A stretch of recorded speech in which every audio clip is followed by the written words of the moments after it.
I'm getting ready to put together this garage shelving unit, and you can see all the parts that come with it. Now let me show you a couple things that I really like. First of all, you see the gloves? They provide those gloves, and the instructions recommends wearing those gloves while you put this together. And it does have a nice guide for assembly. And one thing that I like that I noticed right off the bat is the shelves are nice. It looks like good thickness. Can't wait to see this guy put together. I am going to track time, see how long it takes me to put it together.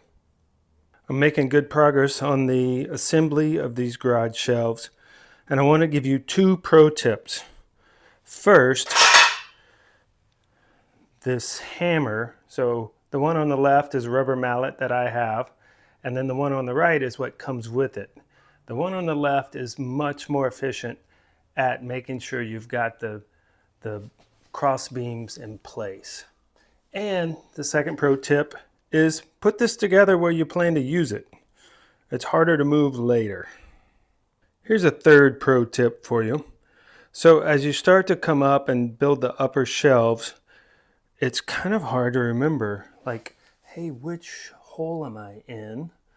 So I've got my measuring tape to give me a little reminder, but then you get this side and you're like, well, which one was it on this side?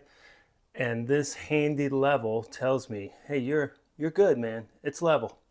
The shelves are put together and it only took about 45 minutes. Let me tell you the things that impressed me about these shelves. First of all, installation wasn't that bad at all. It's very logical how things fit together. Now you do have to pay attention to which direction you're putting the beams in so that they fit, so that they accommodate this piece that goes on top of it. Here's what I'm most impressed about is the sturdiness. It's pretty doggone sturdy. And once you get to this point, so you put this one, install this shelf, and then you put this bracket on, and then once I got this shelf put in, it got a lot more sturdy. And then of course the same idea, once I got up to the top, everything was much more sturdy. I put it together in the place where I plan to use it, so it's easy to move. Well, I didn't have to move it that far because I put it in place. I'm impressed. I can't wait to load it up with some of our stuff here in the garage. Now, one thing to note is these are adjustable. So for this one, as you can see, it's a little bit thicker. I've got one storage box that I want to accommodate on this shelf, and you can adjust it as you go. So it's a little thinner here. So impressive shelving unit. I recommend them.